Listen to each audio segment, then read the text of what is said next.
بسم الله الرحمن الرحيم. اللهم صل على محمد وعلى آل محمد كما صليت على إبراهيم وعلى آل إبراهيم إنك حميد مجيد.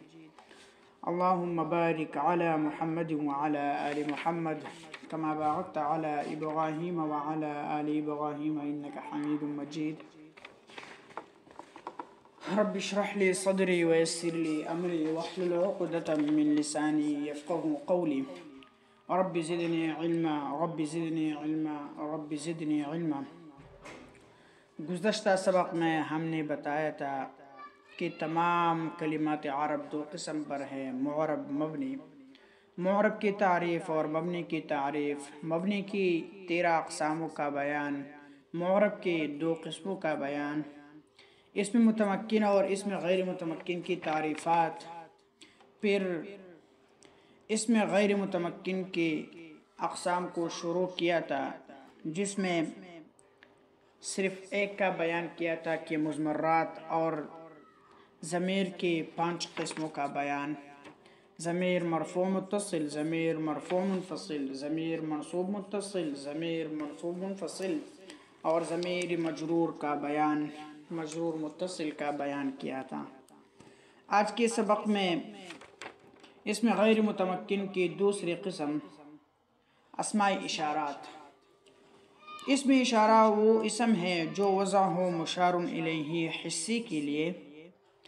اسماء اشارات یہ ہے: ذا واحد مذکر کے لیے، ذانی اور ذینی تثنیہ مذکر کے لیے، تا، تی، تہ، ذہ، ذہی، تہی واحد مؤنث کے لیے، تانی اور تینی تثنیہ مؤنث کے لیے، اولائی مد کے ساتھ اور اولا قصر کے ساتھ جمع مذکر اور مؤنث دونوں کے لیے. کبھی کبھی اسم اشارہ کے اول میں ہائے تنبیہ لگائی جاتی ہے، جیسے ھذا، ھذہ وغیرہ. نمبر 3، اسماء موصولات.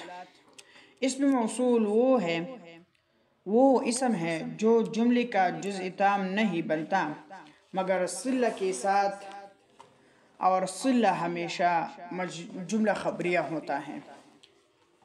اسماء موصولات یہ ہے: الذی واحد مذکر کے لیے، اللذانی واللذین تثنیہ مذکر کے لیے، والذین جمع مذکر کے لیے، اللتی واحد مؤنث کے لیے، اللتانی اللتین تثنیہ مؤنث کے لیے، اللاتی اللواتی جمع مؤنث کے لیے.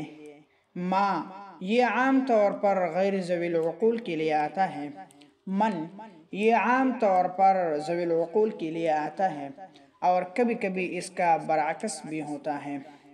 ایٌ، ایتن و الف لام بمعنی الذی جو اسم فاعل اور اسم مفعول پر داخل ہوتا ہے، جیسے الضارب والمضروب، اور ذو بمعنی الذی بنطقی کی لغت میں، جیسے جاءنی ذو ضربک.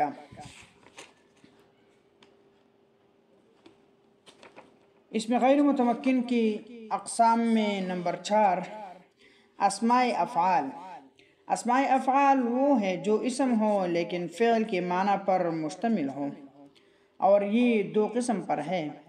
نمبر 1، بمعنی امر حاضر، اور یہ 4 الفاظ ہے، جیسے رویدہ بمعنی امہل، بلہا بمعنی دع، حی حل اور ہلم بمعنی ایتی. یہ اسماء اپنے ما بعد اسم کو بنا بر مفعولیت نصب دیتے ہیں، جیسے روید زیدن. نمبر 2، بمعنی فعل ماضی، اور یہ 3 الفاظ ہیں: ہیہات اور شتانہ و سرعانہ، جیسے ہیہات یوم العید. یہ اسماء اپنے ما بعد اسم کو بنا بر فاعلیت رفع دیتے ہیں. اس میں غیر متمکن کے اقسام میں قسم نمبر 5، اسماء اصوات. اسماء اصوات وہ ہے جس کے ذریعے کسی جانور کو آواز دی جائے یا کسی جانور کی آواز نقل اتار دی جائے، جیسے اح اح، بخ بخا وغاقا. نمبر 6، اسماء ظروف. ظروف وہ ہے جس میں کوئی کام کیا جائے. پھر ظروف 2 قسم پر ہے. نمبر 1، ظروف زمان اور ظروف مکان۔ ظروف زمان یہ ہے، نمبر 1 اذ، یہ ظرف زمان ماضی کے لیے آتا ہے، جیسے اتیتک اذ طلعت الشمس۔ نمبر 2 اذا، یہ ظرف زمان مستقبل کے لیے آتا ہے اگرچہ ماضی پر داخل ہوتا ہے، جیسے اذا جاء نصر اللہ۔ نمبر 3 متى، یہ ظرف زمان ماضی اور مضارع دونوں کے لیے آتا ہے بطور استفہام، جیسے متى قمت اور متى تقوم۔ نمبر 4 کیف، یہ حالت اور کیفیت سے سوال کرنے کے لیے آتا ہے، جیسے کیف حالک۔ نمبر 5 ایانا، یہ ظرف زمان مستقبل کے لیے آتا ہے اور امور معظمہ میں استعمال ہوتا ہے، جیسے ایان یوم الدین۔ نمبر 6 امسا، یہ ظرف زمان ماضی کے لیے آتا ہے بمعنی کل گزشتہ، جیسے ما ضربتہ امس۔ نمبر 7 مذ منذ، یہ جب یہ متى کے جواب میں واقع ہو تو یہ اول مدت کے معنی میں آتا ہے، جیسے کوئی تم سے سوال کرے متى ما رأیت زیدا، آپ جواب میں کہے ما رأیتہ مذ یوم الجمعۃ۔ اور اگر یہ کم کے جواب میں واقع ہو تو پھر یہ جمیع مدت کے معنی میں آتا ہے، جیسے کوئی تم سے سوال کرے کم مدتاً ما رأیت زیداً، آپ جواب میں کہیں گے ما رأیتہ مذ یومان۔ نمبر 8 قط، یہ استغراق ماضی منفی کے لیے آتا ہے، جیسے ما ضربتہ قط، میں نے اس کو کبھی نہیں مارا۔ نمبر 9 عوز، یہ استغراق مستقبل منفی کے لیے آتا ہے، جیسے لا اضربہ عوز، میں اس کو کبھی نہیں ماروں گا۔ نمبر 10 قبلو اور بعدو، یہ ظروف زمان ہے۔ قبلو بعدو کے حالات ثلاثہ کا بیان۔ قبلو اور بعدو کی 3 حالت ہے۔ نمبر 1 یہ کہ جب اس کا مضاف الیہ مذکور ہو، جیسے جاء زید قبل عمر۔ نمبر 2 یہ کہ جب اس کا مضاف الیہ محذوف ہو نسیا منسیہ، جیسے رب قبل خیر من بعید، رب قبل خیر من بعد، ان دونوں صورتوں میں یہ معرب ہے۔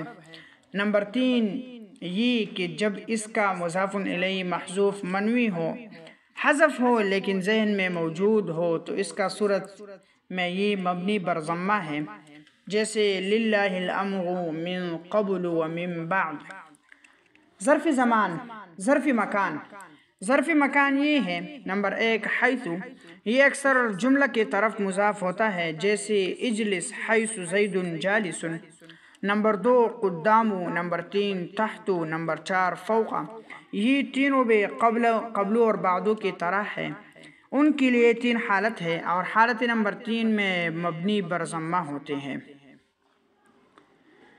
نمبر 7 حروف اسم غیر متمکن کے 8 اقساموں میں قسم نمبر 7 اسماء کنایات۔ کنایہ کا لغوی معنی پوشیدہ اور اصطلاح میں کنایہ وہ اسم ہے جس کے ذریعے عدد مبہم یا حدیث مبہم سے کنایہ کیا جائے۔ کنایہ از عدد کے لیے 2 لفظ آتے ہیں، کم اور کذا۔ کم استفہامیہ بھی استعمال ہوتا ہے اور اس کی تمیز منصوب ہوگی، جیسے کم درہم عندک، اور خبریہ بھی استعمال ہوتا ہے اور اس کی تمیز مجرور ہوگی، جیسے کم مال انفقتہ، اور کبھی کم خبریہ کی تمیز پر من جارہ زائدہ بھی داخل ہوتا ہے، جیسے کم من ملک فی السماوات۔ کذا صرف خبریہ استعمال ہوتا ہے اور اس کی تمیز منصوب ہوگی، جیسے عندی کذا رجلا۔ کنایہ از حدیث کے لیے 2 لفظ آتے ہیں اور مکرر استعمال ہوتے ہیں، جیسے سمعت منک کیتا کیتا وقلت له ذیتا ذیتا، میں نے اس ایسے سنی اور میں نے اس سے ایسے سنی اور میں نے اس کو ایسے سنائی۔ مرکب بنائی، یہ اس میں غیر متمکن کی قسم نمبر 8 ہے، جیسے 11 سے لے کر 19 تک۔ یہ آج کا سبق تھا۔